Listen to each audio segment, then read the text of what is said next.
Je suis née dans un foyer polygamique. Ma mère était la première femme. Je suis l'aînée de ma mère. Après moi viennent 2 paires de jumeaux. Une de fille et une de garçon. Je suis née à Lastourville, plus précisément dans le département de Mouloundou. À ma naissance, j'attirais les regards. D'après ce que ma mère me racontait, les gens avaient donné beaucoup d'argent à ma sortie parce qu'ils voyaient en moi une belle jeune fille.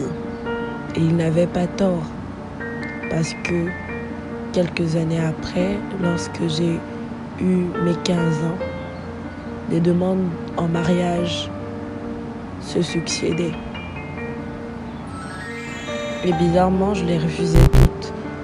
Je ne pouvais pas accuser l'école pour être à l'origine de mes refus parce que je n'y allais pas. Je n'arrivais pas à me concentrer à l'école et quand j'étais assise en classe, j'entendais toujours une voix qui me disait de sortir. C'est la raison pour laquelle je n'ai pas pu poursuivre mes études. Mais j'enchaînais les conquêtes. Et lorsque ça devenait sérieux,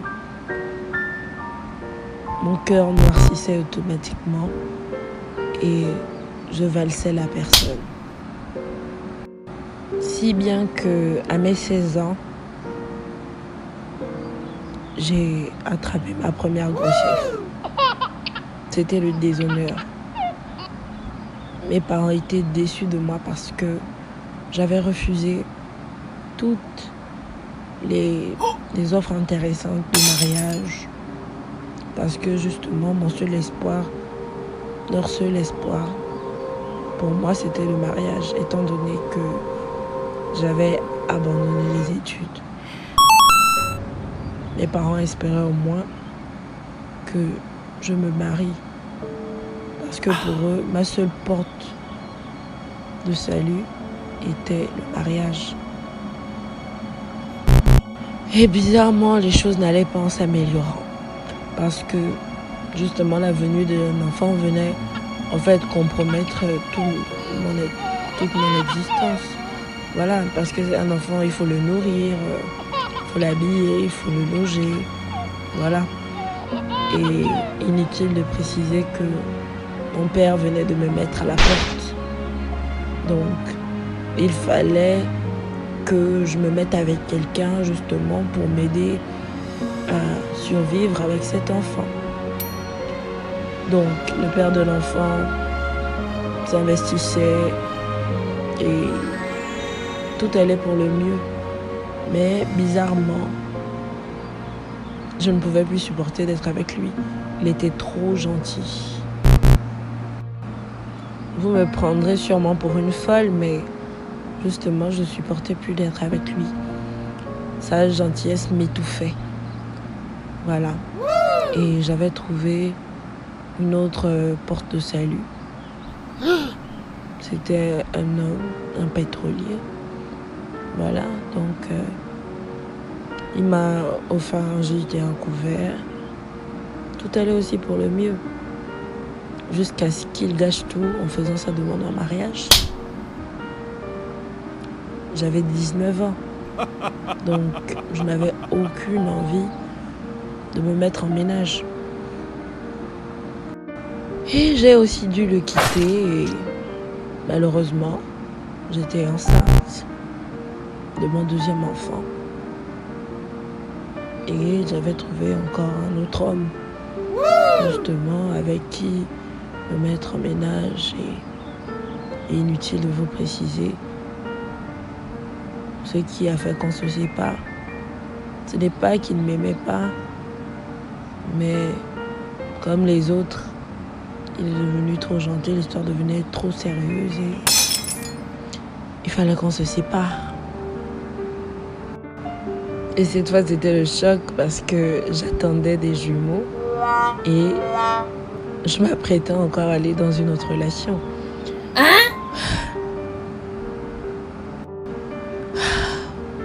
Pour moi, tout était normal. Hein. Voilà.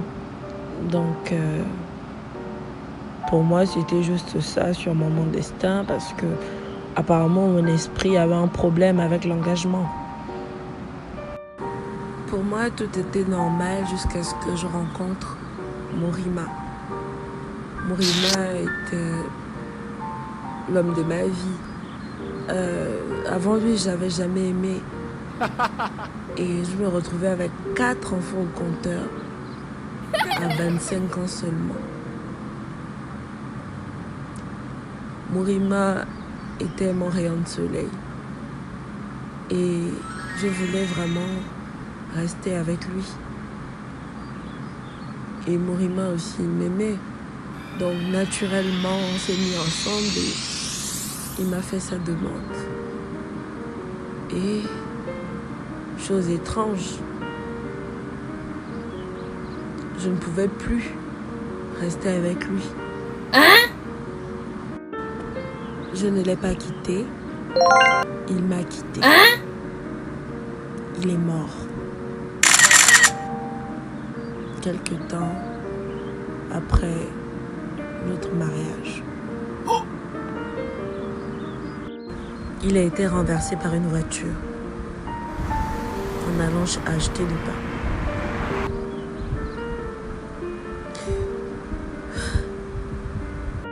J'étais fâchée contre le monde, j'étais fâchée contre Dieu parce que j'avais l'impression que je ne devais pas réussir, que rien ne devait marcher.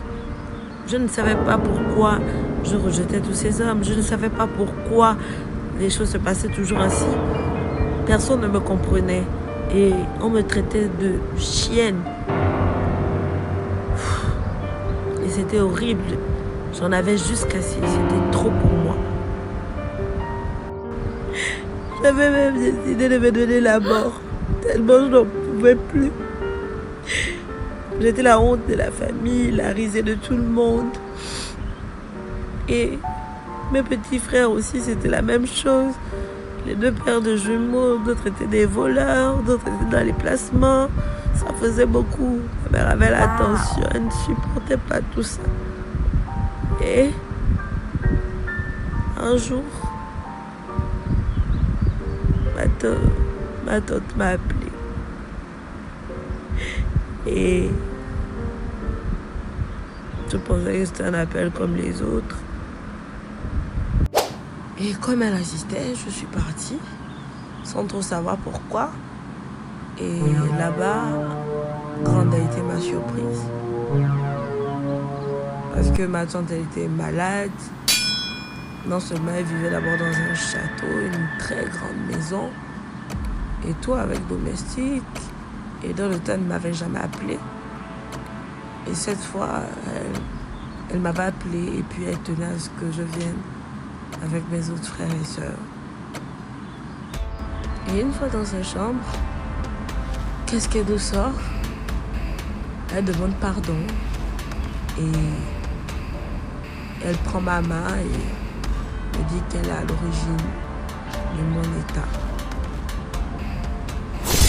Je ne comprends pas. Oh, moi je ne comprenais pas. Ensuite, elle poursuit en disant que Brandry, moi je t'ai mis l'esprit du chien. Si tu ne tiens pas dans les relations, c'est à cause de moi. J'ai fait en sorte que tu ne puisses jamais t'attacher à un homme. Et que lorsqu'une relation devienne sérieuse, que ton cœur devienne automatiquement noir pour que tu laisses cet homme. Et ensuite, elle poursuit en disant que même par rapport aux études, c'est elle qui a mis un esprit de forêt sur moi pour que je ne puisse plus rentrer en classe. Cet esprit-là qui m'empêchait d'accéder au cours. Pardon? Donc moi, j'étais là, je me disais que j'étais comme ça, que j'étais machin, on me traitait de tout et de rien, alors que c'était quelqu'un qui était à l'origine de mon état. Hey, j'étais dépassée. Mais j'avais envie de la tuer de mes propres mains. Non, elle ne pouvait pas s'en sortir comme ça. Donc elle venait de gâcher toute ma vie et puis elle voulait mon pardon. Jamais, jamais, jamais, jamais elle n'aura mon pardon. Et voilà, parce que c'est bien beau de venir demander à la fin pardon, mais moi je me retrouve à quel âge, avec combien d'enfants et avec aucune porte de sortie. Je n'ai pas fait l'école, donc je n'ai pas de diplôme. Et tout ça, tu me demandes pardon. Et après? Bref, c'était mon histoire. Ne jugez pas les gens. Parce qu'il se peut qu'ils ne soient pas eux-mêmes responsables de leur état.